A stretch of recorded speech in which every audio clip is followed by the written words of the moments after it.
Okay,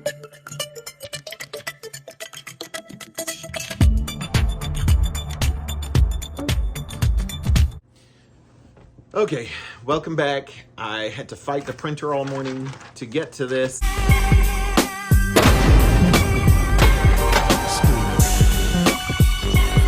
I made it. I have coffee in hand. I have my paperwork. I'm gonna try and make this as quick as possible. Here is why the Scout Harvester is a scam, and I'm gonna go over Rivian and Volkswagen Group's joint venture and that kind of thing as well. But here's what you need to know. The media, all the journalists I've seen on YouTube, except for, I think Doug DeMuro didn't sing the Harvester's praises. So you can look into that. But I've seen almost all overwhelmingly positive reviews and excited statements and articles concerning the the Scout Harvester option, which is the range extender for their new EVs. Initially, when I saw the Scout, I was super excited. I thought the range extender was really a great idea. So I used to be a mechanic, and thinking about it from a mechanic's perspective, I realized that the Harvester option is a scam. People who don't understand EVs are going to be really excited about it, and people who do understand EVs are going to be excited about it when they don't understand what it is. So people that have range anxiety and haven't driven an EV, and that's why, are going to buy the range extender option and think it's the greatest thing ever without realizing that life without the range extender is going to be way simpler and better. How much range does it actually add? We don't know because Volkswagen hasn't said. All they've said, or Scout has not said, all they've said is that at 150 miles, that range extender is going to turn on and it's going to run for however long until it's out of gas to add the maximum amount of range. That suggests that it needs to turn on before the battery is depleted, right? And it will be trying to, it's kicking a ball down the field, but you know that at some point it's using more energy than that little motor is going to end up making. And I've heard a bunch of bogus crap that people have said, like, oh, it's going to be the 1.8 liter 4-cylinder or this motor or that motor that Volkswagen already uses. No, it's not. That is the stupidest thing to think. I'm not calling people stupid. I'm just saying that idea is stupid. That's because that motor, a big 4-cylinder, when you look at the image that Scout provided, that is not a huge motor back there. It's going to be a very small motor, maybe a 2-cylinder motor back there. It might even be in boxer configuration, as some people have suggested, to make it flat. That's fine. But whatever it is not going to be an existing power unit that powers any vehicle in the Volkswagen umbrella primarily. It's not. They don't have enough space or anything else, and it wouldn't be efficient enough to be used as a range extender properly. So Stellantis is using the 3.6 liter as a range extender. I'm sure that would probably be able to keep up and charge those batteries and keep you going indefinitely. But if you look at things like the i3, the BMW i3 with the range extender, once you got to just range extender mode, your power was super limited. You couldn't drive more than like 30 miles an hour. It was a limp mode to get you home. I don't think many people are going to want to drive any type of distance that way. So what Volkswagen said they would do, once you've driven 150 miles, it'll turn on and run to get you to the maximum range. Otherwise, the battery will deplete all the way. And even if you keep filling that range extender motor up with fuel, with gas, it is not going to drive. You're going to have to sit there with that motor running for an hour before it's charged enough to let you drive in a normal fashion. So that's how they're approaching that. Do your own research, look into it. But how much weight does it add? You're going to have to now do oil changes. You're going to have to worry about old fuel or fuel going bad over time. Cooling systems for an internal combustion engine are high pressure, and the coolant systems for EVs that already exist in the Traveler are low pressure systems. So you're looking at 2 to 3 psi for a typical EV coolant system. and 30 psi or so for an internal combustion engine cooling system. So you're going to have to have two entirely separate cooling systems, which means radiators, which means hoses, which means extra coolant, which means weight, it's a nightmare. Oil, even if you don't use the motor, right, for 6 months, one, all your fuel is going to have gone bad and it's not going to start up. Two, you've now got to do an oil change, even if you didn't put any miles or any use on that range extender. So typically you need to replace your oil every 6 months or it begins to break down at that time, regardless if you've used it or not.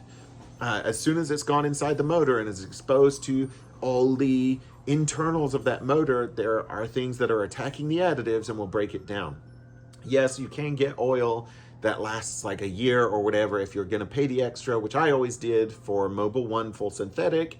They say it lasts a year. I still changed it every 5,000 miles, which worked out to be about 6 months.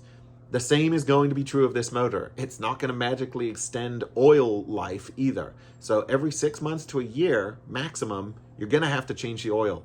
Now you're looking at all these services and everything else, coolant flushes, water pumps going bad, spark plug changes, blown head gaskets. Who knows what kind of nightmare you're going to be looking at, because you are now adding the entire maintenance schedule for a regular internal combustion engine to your EV. You're adding the weight, you're adding all this stuff for what benefit? I don't actually think it's going to be significant. I'll preface my discussion on range by saying that range is a scam to begin with. So when people buy EVs, especially new EV buyers who haven't experienced an EV before, I've got to get the maximum range. You really don't. Most people are not even going to drive 100 miles a day. I think the national average is like 30 miles a day or something. So you could go and buy like a $3,000 used Nissan Leaf that's just beat to hell, and it would still be enough for most people to commute each day and charge at home. So range really is not that big of a deal unless you're towing frequently or you do lots of road trips all the time. Like if you're a traveling sales guy or something, I still know people that drive 300 plus miles a day for Uber or Lyft, and they have Model Ys or whatever, and they just charge while they're eating lunch or whatever. They're not having any issues, and they are saving lots of money on gas, especially somewhere like California. So once you've owned an EV, you realize that range isn't so much of an issue. I'm sure there will be people out there that disagree with that, but range, it's certainly in my own experiences, range has not been an issue, especially with LFP, because you can charge it to 100% a day, every day, and you could drain it the whole way, and you're not gonna see the degradation that we've seen with the older NMC style batteries. So both my Mustang Mach-E and my Rivian R1S are the LFP batteries, and I did that on purpose. I'd have bought the LFP chemistry, whether it was the smallest battery or the largest battery, purely for the theoretical durability, but also the fact that instead of, with an NMC, you don't want to drain it below 20%, and you don't want to charge it over 80% unless you're actually on a road trip or something and you need it. If your full range was 100 miles, now your actual range is only 60, whereas if you have an LFP, it's still 100, if that makes any sense. You can already, even with the smallest range EV, unless it's like a Mitsubishi i-MiEV or whatever that thing was, you can already road trip coast to coast. It's been done. There are numerous YouTube videos of people driving to Alaska, to, Out of Spec just did the race to Boston from Seattle. So it's absolutely possible. Yes, it will take a little bit of extra time to do that in most circumstances. If you're taking your time, you're only driving 6 hours a day, it's not going to take you any time more to drive an EV versus an ICE vehicle. If you're charging at a hotel each time you stop, or you're stopping for lunch and you're charging, which is what most people are going to do, it's really not going to add a significant amount of time to your trip. Driving a normal drive, and I'm stopping for bathroom breaks and lunch and dinner, and I'm stopping at a hotel overnight, then that's when I'm going to charge. So EV, regardless of your range capabilities, whether it's 100 miles or 500 miles, EV road trips require a slightly different approach to planning, and that's what I think people really get freaked out about, is you can't just go off and drive without thinking about it a little bit first. Even with a gas car, you might pass that exit in Nevada somewhere, and it has a sign that says next exit 100 miles, and you're like, oh crap, I just hit E because I wasn't paying attention, and I don't have 100 miles to get to the next gas station or the next exit where a gas station might be.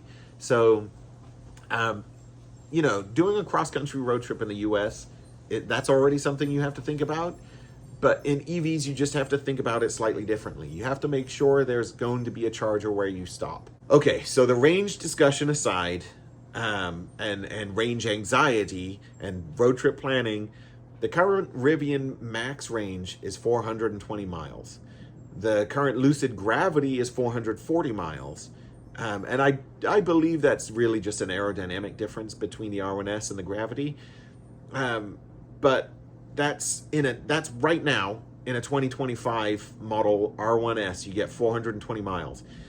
It's an absolutely reasonable expectation that in 3 years, which is when Scout has said they're going to release the Traveler and the Terra, that range will have increased by about 20%. And I can say that confidently because CATL has just announced they made a 20% increase in improvement in their energy density and efficiency of their batteries, their LFP batteries. So someone could go and license that technology, build those batteries right here in the US today, and as soon as that factory's capable of making those batteries, they could have that 20% improvement.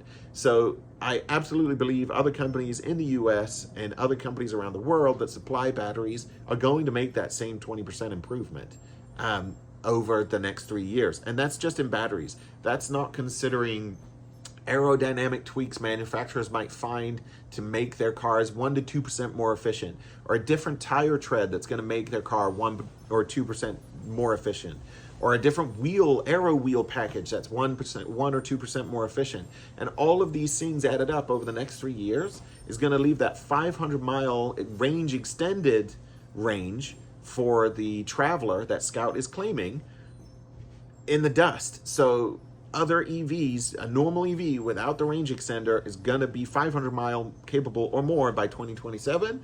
I guarantee it. It's a no-brainer that those efficiencies are going to be found, especially when we're this early. Making a gasoline engine 20% more efficient today is almost impossible for companies to mass produce efficiently now, because we've had 100 years of R&D in internal combustion engines, and we can't do better. We're at the maximum capability. Whereas finding new battery technologies that have been pretty neglected until the last 2 or 3 decades, and then even then, the R&D money has flowed into them slowly. We're now seeing a big ramp up in budgets for batteries and R&D and everything else. We're gonna find the extra efficiencies. Battery breakthroughs will be made, but even today, 420 miles of pure EV range versus 500 miles of range extended range. How often are you actually going to use that? And how much extra does it get you? So Volkswagen is not saying what the range on pure EV is and what the range extended version is once you've used all the gas in that fuel tank, hoping that it's not bad. My belief is that the range extended range is only going to be on par with a standard EV with just a slightly bigger battery pack. It is going to be cheaper to add, an extra couple packs of batteries in place of that internal combustion motor unit. You're going to have entirely separate cooling systems, entirely separate fuel systems. You're going to have to do maintenance like oil changes, coolant flushes. the works, it is still an ICE vehicle then at that point, and you're losing so many of the benefits of having a pure EV. I do think it's a marketing technique. It's a marketing stunt that even I initially was like, oh, that's so cool. And then the more I thought about it, I realized, actually, it's not. That's terrible. Here's a fear I have for Scout concerning the Scout brand. We were promised the ID Buzz so many years ago, and I don't know about you, but I haven't even seen a real one on the roads yet. So I've only seen videos of them, and I've touched one and seen one at the auto show here in San Diego, but I haven't actually seen somebody personally owning one and driving one yet. So we still don't have it. It's overpriced compared to anything else that you would compare it against. The range is not good, which again, we've gone over range. That's a bit of a scam, but it's like a previous generation EV now compared to the field, because like I said, efficiencies and everything else have been found from the time that Volkswagen announced the ID Buzz to the time that it actually showed up or is potentially going to show up. And I guarantee right now, this will be the same with Scout, but right now the first ones are going to be way more expensive. That's just how it works. So when you start seeing them around, it's not going to be for MSRP. It's going to be more expensive. Scout is going to be the same price-wise. Everything kind of works that way. The first ones are more expensive. You know, you're not going to be able to buy the lower trims. You're going to have to buy the Halo version of the trucks that is like the best one and everything else. And the one that they're promising, oh, it's going to be under 60,000. That's not going to have lockers. It's not going to have big tires. It's not going to have any of the cool options you want, and it's going to have small range. Again, not that range is necessarily a big factor, but those are all things that are going to keep that cost down. It may even be delayed past 2027. It's not going to show up early, that's for sure. And that by the time it arrives, it's going to be a generation behind. So on paper, the Scout currently compares well and favorably to its peers, like the R1 and everything else, or the Gravity or whatever.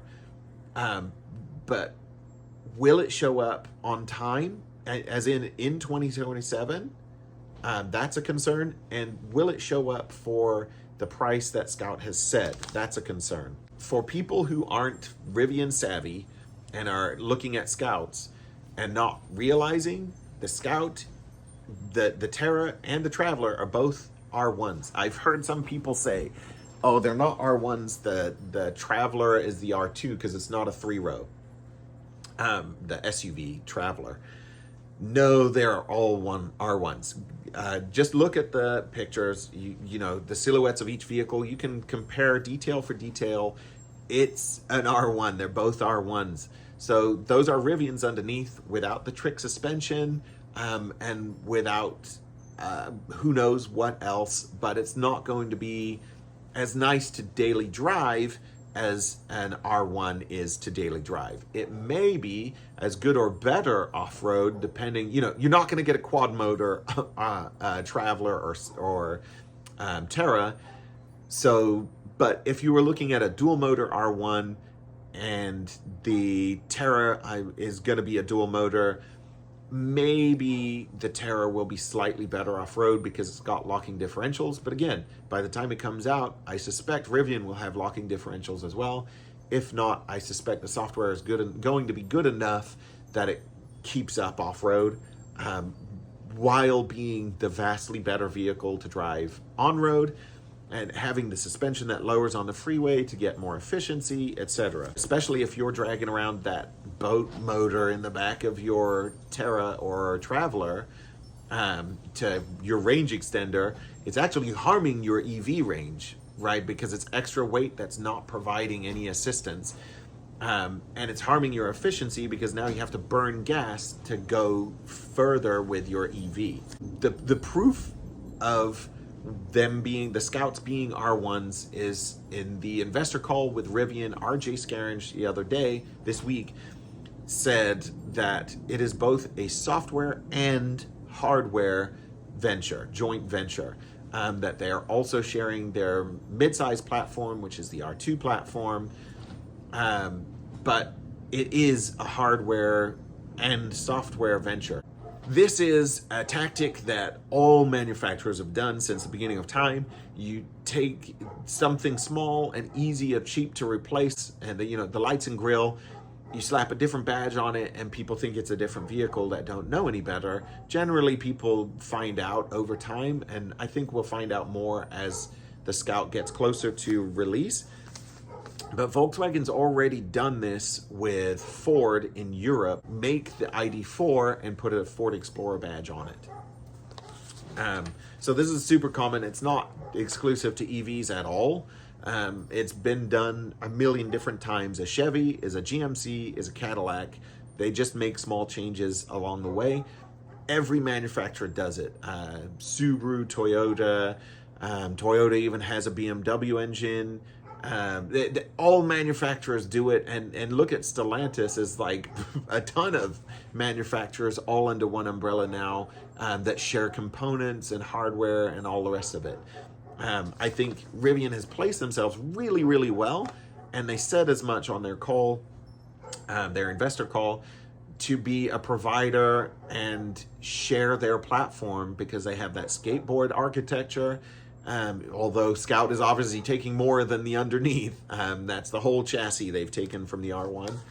Rivian is well placed to take market share this way. Even if it doesn't have a Rivian badge on it, the likelihood that it has software and hardware is going to be higher. Because when you look at someone like Rivian, who's tried so hard to make everything in-house, they could design, develop, and build so many components in-house from the get-go, like the motors and everything else, then you're looking at a company that's avoiding any potential future tariffs, that can still maintain federal credits, that kind of thing, which is going to be a huge bonus. So rather than Volkswagen buying Chinese parts and shipping them in and paying huge tariffs, or even designing and building parts in Germany and shipping them in and paying tariffs, or not getting the federal credit and that kind of thing, they can take Rivian's items, manufacture them even in their own facilities within the United States, and avoid all of that and maintain the tax credits. It's a super smart idea. It's cost saving. It means that parts availability should be good for Rivians and for Scouts. And potentially right now, Scout is not using the Volkswagen dealership network. I don't know if that's going to be forever or not, but potentially you could then pick up Scout parts at a Volkswagen dealership, which means you may be able to pick up Rivian parts at a Volkswagen dealership. The parts are going to be more readily available no matter where you go for Rivians as a result of this venture, while not, I don't think, cannibalizing R1 sales, because the R1 and the Scout are going to be different vehicles aimed at different people. So again, this is not hating on the Scout. I think Scout's a great design. I think it's going to be a cool vehicle when it finally gets here. But I do think that people are mistakenly thinking that the range extended gas version of an EV is going to be like a magic bullet for range, and it's not. So, like I said, driving and owning an EV requires a different sort of mindset towards, planning trips and that kind of thing. But I don't think adding a range extender is actually going to improve how your EV works or where, you're going to stop. So while it does add a whole host of negative aspects, such as maintenance and issues, so high pressure cooling systems versus low pressure, high pressure fuel systems, the whole works. I just don't think it's the way to go as a mechanic. So here's the fun part, is now we get to wait 3 years, hopefully. We get to see if I'm right, if other people are wrong. They already have, I think 80% of people that have reserved a Scout have checked the Harvester option. I do think it's going to be a mistake. While a cool idea on paper, it's not going to carry out in the real world as people think it will. And I think just a pure EV is going to be the right vehicle for most people to go for. There are rare circumstances for some people who maybe, I don't know, can't charge at home or something, they tow a lot or lots of road trips, like traveling salespeople across the country or something. Maybe there are a small percentage of unique buyers that this will actually benefit.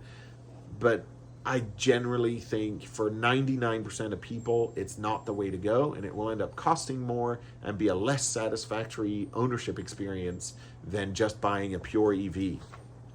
The benefit is it's an option, right? So the Scout doesn't have to come with a Harvester. I think it's going to be a great vehicle. I think it's great for Rivian. I think it's great for Scout and Volkswagen Group. I don't really think there's a bad side to it. I just want people to think about what they're doing before they actually buy one with a Harvester thinking it's going to solve all their EV issues.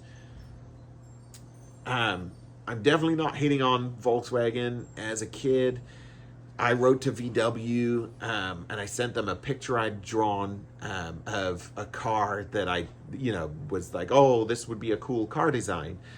And I was 7 to 10, somewhere in there. Volkswagen actually wrote back to me and they sent me a whole bunch of like swag and some cool stuff and said, hey, we hope you come and work for us one day. It was a super cool experience. It imprinted on me as a kid. I've liked lots of VWs growing up. The Passat is probably still one of the best sedans in the world. It's a great vehicle. The Volkswagen Touareg V10 TDI was just amazing, but out of my price range at the time. There's some really cool vehicles from the Volkswagen umbrella. I like them. I think it's great. If Scout wins hearts and minds of non-EV people and exposes them to the EV world by offering the range extender Harvester, then it's a genius marketing move. So again, maybe that at that point people buy it, they realize that it would be a lot better without the range extender, and then transition into other EVs, opening up the used market for people who couldn't afford a Scout new and now want to get into the EV world and also learn and understand how EVs work and why range anxiety isn't really a concern.